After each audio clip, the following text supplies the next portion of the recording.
Good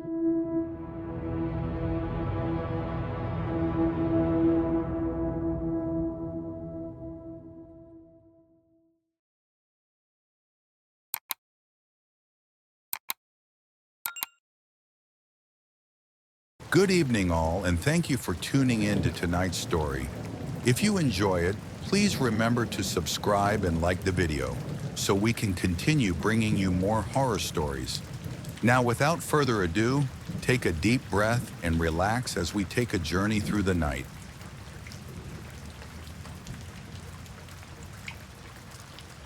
It started as a dull pressure between my eyes, like the first hints of a sinus headache. I chalked it up to stress or allergies, something manageable, something normal. Then came the swelling. Slow at first, but steady, like my skin was stretching over something solid, something pushing outward from beneath. The doctor frowned when he saw it, ran tests, scanned my skull. "Tumor," he finally said, his tone edged with sympathy. "We need to act fast." Fast meant surgery, slicing, digging into my face, but I hesitated. I don't know why. Maybe it was the way the lump throbbed late at night, a rhythmic pulse that didn't feel like my own heartbeat. Maybe it was the way my skin prickled around it, tiny nerve endings alight with sensation, like something was moving. By the time I agreed to the procedure, the lump had grown. The morning of the surgery, I woke up gasping. My hands clawed at my forehead, at the unbearable itch under the surface. I ran to the mirror, expecting to see the same swollen mass. But no, it had split.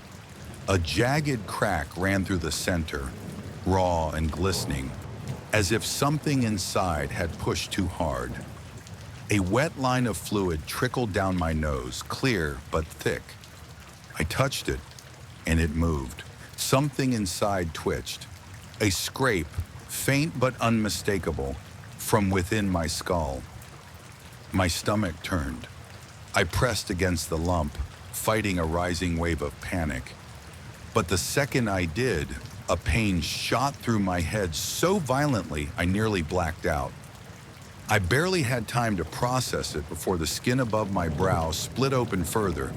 A thin black leg pushed out. I screamed. I don't remember collapsing, but I must have. When I came to, I was on the floor, panting, hands shaking as I reached up. The leg was gone. Only the jagged crack remained, glistening, pulsing. The hospital. I needed to get to the hospital. I stumbled to my phone, barely able to see straight, and punched in the number. My breath tensed as something shifted beneath my skin again, slower this time, deliberate. "Please," I gasped into the phone. "I need help." The nurse at the other end started to respond, but then the line filled with a sound, a skittering. The sensation exploded across my forehead. Legs shifting, scraping, testing the edges of their cage. I pressed my palm against it, a feeble attempt to hold it all in. But something new came next, biting. Not one, not two, hundreds. It felt like needles piercing from the inside, tiny fangs testing the limits of my flesh. The world spun. I barely registered the nurse's frantic voice before I dropped the phone, my pulse roaring in my ears. I couldn't go to the hospital like this. Not now.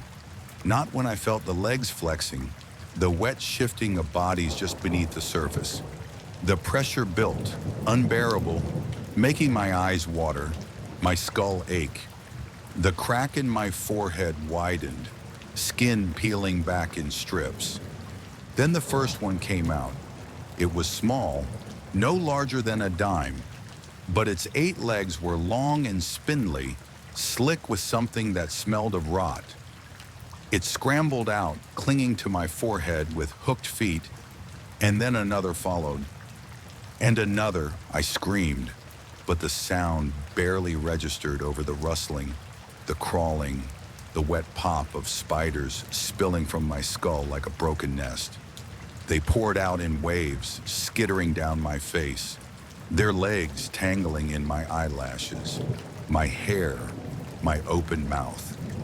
I choked, gagged, clawed at them, but they kept coming.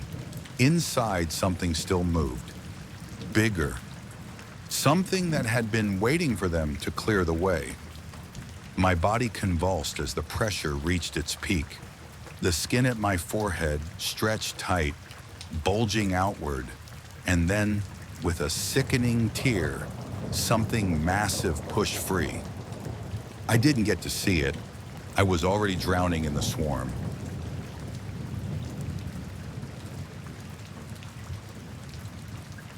At first, I thought I had forgotten.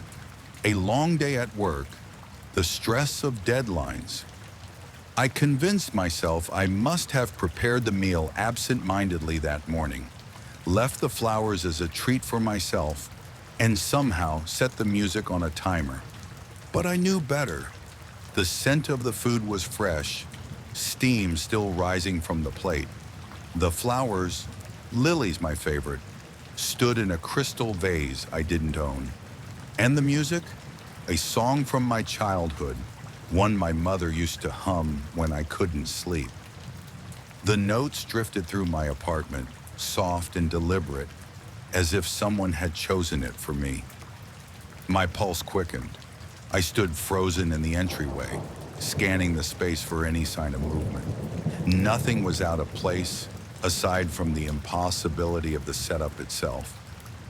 The front door had been locked when I arrived, no sign of forced entry. The windows were latched, but someone had been here. My stomach churned.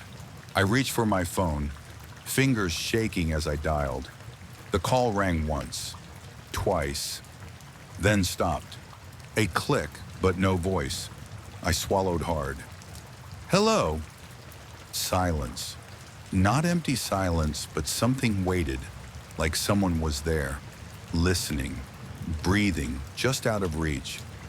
I gripped the phone tighter. Who is this? Nothing. Then the line went dead. I lowered the phone, my heart hammering against my ribs.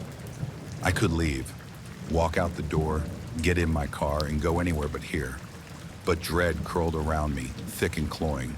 Whoever had done this, whoever had been in my home, they knew me.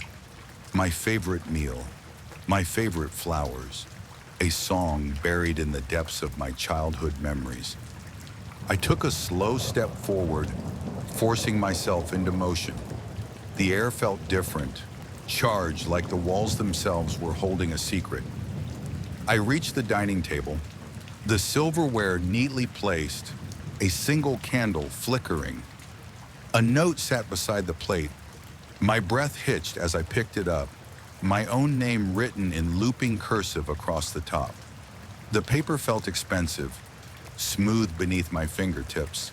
I unfolded it, scanning the words. You looked beautiful today. A chill crawled up my spine. My gaze flickered to the window, out into the darkened street. How long had someone been watching me?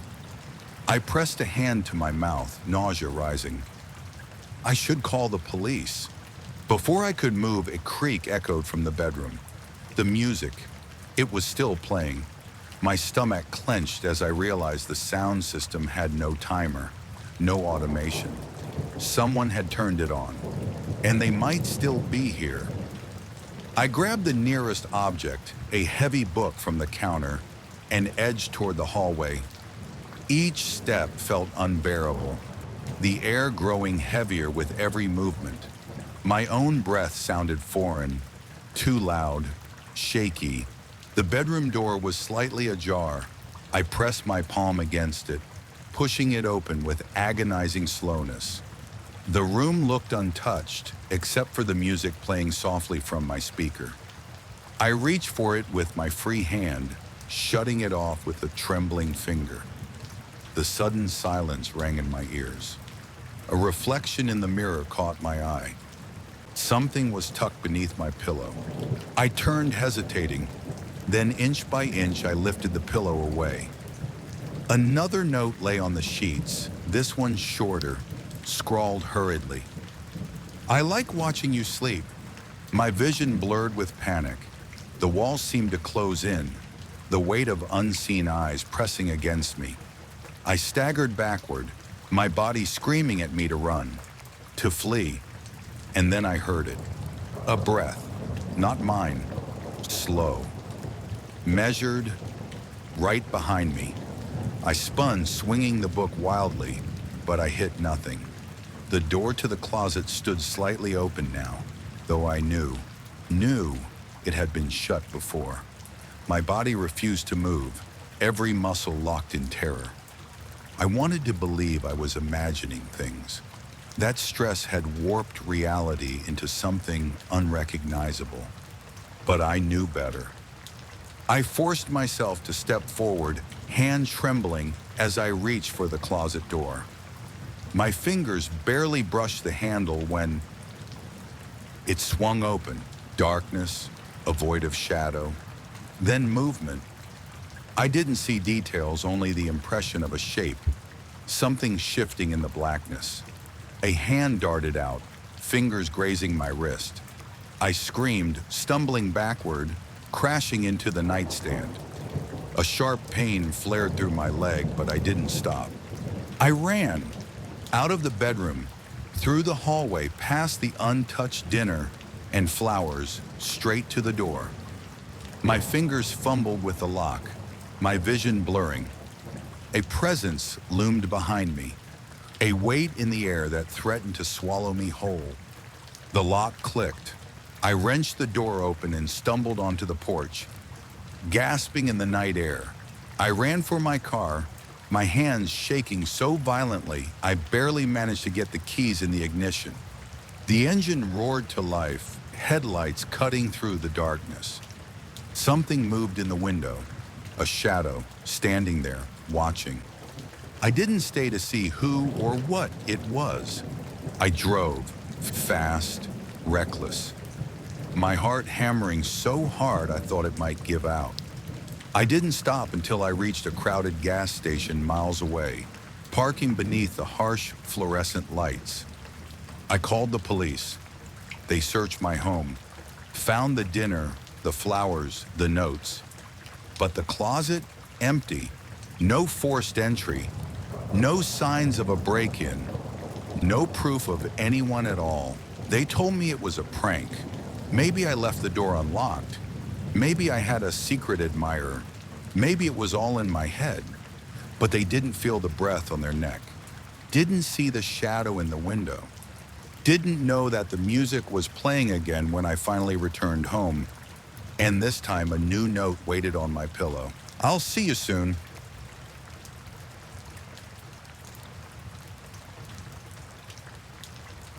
We were all warned, stay inside after dark. Lock your doors, bolt your windows. The streets weren't safe with Ice Pick Nick out there. It started with bodies, men and women alike, found in alleyways, their skulls punctured with a single, precise wound. No signs of struggle, no evidence beyond the weapon embedded deep into bone. The city buzzed with paranoia. No one walked alone after sunset. I understood the fear. It crept into my bones, made my skin itch with unease. Sleep didn't come easy. When it did, it was heavy, dreamless, pulling me under like a stone sinking into dark water. And yet, I always woke exhausted, as if rest had never truly found me. One morning, I woke up in an alleyway. The cold concrete pressed against my back, damp and unforgiving. The air smelled of rot and stale beer. My fingers curled around something hard, something smooth. An ice pick. A sharp gasp tore from my throat. I sat up fast, my head swimming, the world tilting. My shirt, streaked with blood. Handprints smeared across my chest, some small, some large. My pulse pounded against my ribs. I scrambled to my feet, the ice pick clattering onto the pavement. The alley spun around me, shadows stretching and twisting in the early dawn light. My breath came in short, panicked bursts. Think. Think. I had gone to bed in my apartment, alone, locked in. I remembered staring at the ceiling for hours, heart hammering with every distant creak of the old building. And then, nothing. No recollection of leaving. No memory of walking the empty streets, of stepping into this alley. And yet here I was. I stumbled back, nearly tripping over something solid. A shape slumped near the dumpster. A body. My stomach lurched. I knew before I looked, before my eyes found the gaping wound in their skull, before I saw the frozen expression of pain carved into their face. Another victim of Ice Pick Nick. I staggered away, bile burning my throat. This wasn't real. It couldn't be. I gripped my head, nails digging into my scalp, willing something, anything to come back to me. A memory, a clue. But there was only emptiness, a void where my night should have been. Footsteps echoed in the distance. Someone coming. A patrol, a passerby.